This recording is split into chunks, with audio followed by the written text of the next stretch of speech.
I'm realizing my boyfriend of 8 years isn't the man I thought he'd become, and now I'm terrified that breaking up with him will destroy him, especially since we've been talking about marriage and moving in together. Wow. Okay, where to begin? My boyfriend, 23 male, and I, 22 female, have been dating for 8 years. We met in high school, and have been together ever since. We've grown and changed with each other miraculously, and our relationship has been amazing. We were always communicative to each other, always doted on one another, had inside jokes that are years long, and have become so comfortable with who we are as a couple. Our relationship by all means is a wonderful one. But, I guess I wouldn't be posting here if it was so wonderful, would I? As we've entered into adulthood, I started asking the bigger questions that I realized I wasn't really getting answers on. He's been against having kids, but I want kids. My biggest advice I received was to wait for his real answer when we were older because I asked these questions after dating for 4 years. I asked him what he wanted to do with his future, where he saw himself career-wise and what he was feeling about who he was as a person. If he was changing and growing. To be honest, whenever we speak about these things I always feel like it gets really quiet, he becomes shorter with his words. A lot of I don't knows. After asking questions many times, I get some answers once he's thought about it. But this scenario has always been regular for us. I'm asking bigger questions, trying to get feedback, and he gives little answers and asks to think about them. But we have always moved along. Next day, next season. We're really happy with each other. We cuddle and watch Netflix TV shows, go to the ice rink, have romantic dinners and tell each other how much we adore one another. But those questions start to bother me. Why doesn't he want to answer them? Why doesn't he ask those about me? Is it necessarily bad that he doesn't want to ask? I mean, we're only in our 20s. But we've been dating for 8 years. The toss and turn was agonizing. I felt like I was waiting for an answer for a question I asked years ago, regardless of the timeline. I felt more and more pressure to have them answered. Because as of lately we've been talking about marriage. When I would forget that those questions were so important to me, everything was hunky-dory. We'd talk about where we would live, the animals we would have and what we would name them, the kinds of TV shows we'd watch on a weekly basis. I pushed the issues I had been feeling in my core back inside, because I figured if I'm a patient girlfriend, a loving one, a supportive one, then our relationship will get better. How long we've stayed together is a testament to our ability to grow together. We've done it this long, why wouldn't it continue happening? But it hasn't. It really hasn't, guys. This last weekend something snapped. We were looking for places to live. We had 3 appointments. I was looking around the apartment, looking at the kitchen, and looking at our bedroom. When we kissed each other goodbye after a post-appointment cuddle nap, and I went back home, I just burst out crying in the car. I was sobbing so hard. When I got home I called my mom, she came over. I felt so broken in that moment.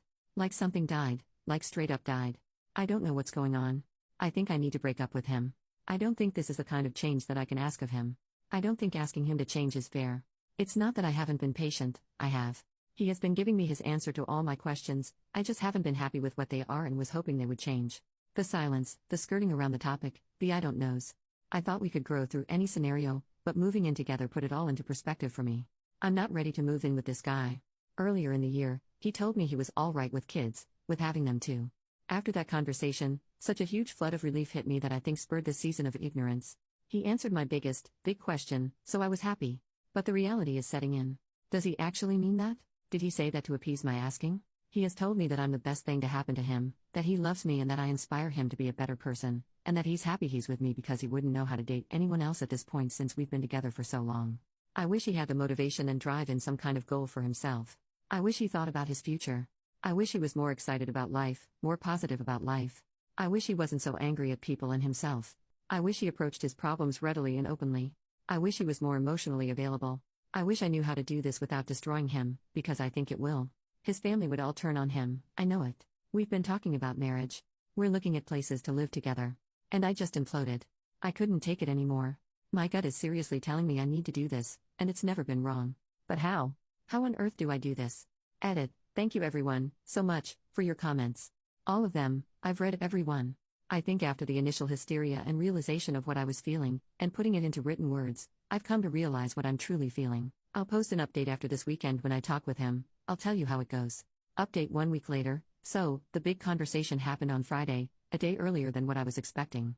After writing this post and speaking to trusted family and friends, I decided I didn't want to wake up like I had all week, feeling like crap anymore. I'd open my eyes and just immediately feel that familiar pain in my chest. I wanted it to be over. He had been texting me normally in the week, so I knew he wasn't expecting this. It made it so much harder. That part wasn't easy, texting him back very plainly to avoid lying or leading him on. But I asked him if he'd like to meet on Friday and he said he'd love to, so I went over in the morning after running a few errands with my brother. He drove what he called a getaway car and said he'd pick me up when it was over. It was so hard. His family was decorating the house for fall. As soon as I got there, his mother asked me to help drape some fake leaves across the front porch. I stood there with my heart in my throat, helping her out.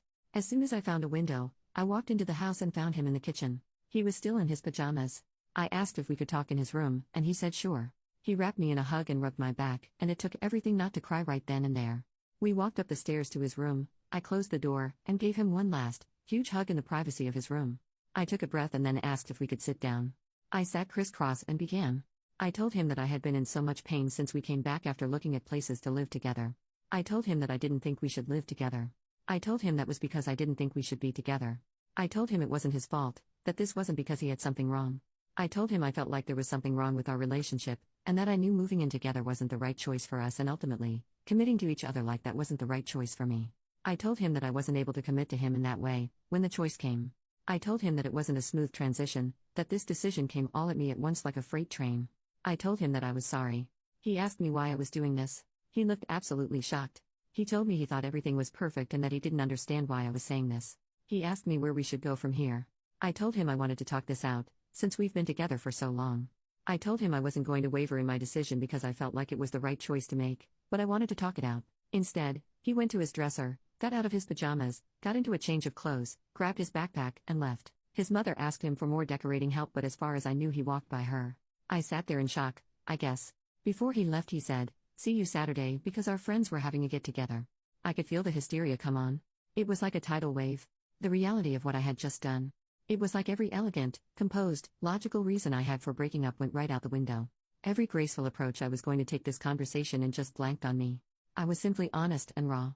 And now I felt like the crappiest person I'd ever known. I got my shoes on and flew down the stairs. His mother was asking me for more help, but in the first time in years, I ignored her and ran out the front door. I was walking away from his house. After I had reached the street, she came outside. I could hear her steps behind me. She called out my name with the same urgency that you call out to someone as if they forgot something in the house. I didn't turn around. She called out my name again, louder, and I rounded the corner towards the rest of the neighborhood. I then called my brother and asked him to pick me up. He was there in 2 seconds. The car was still moving as I opened the door and slid inside, and I was out of there. That was, by far, the hardest thing I've ever done. I was sobbing. My brother held my hand. It was loud, heartbreaking sobbing. I can't believe I had ended an 8-year relationship, but I did. I went home and my family was all there.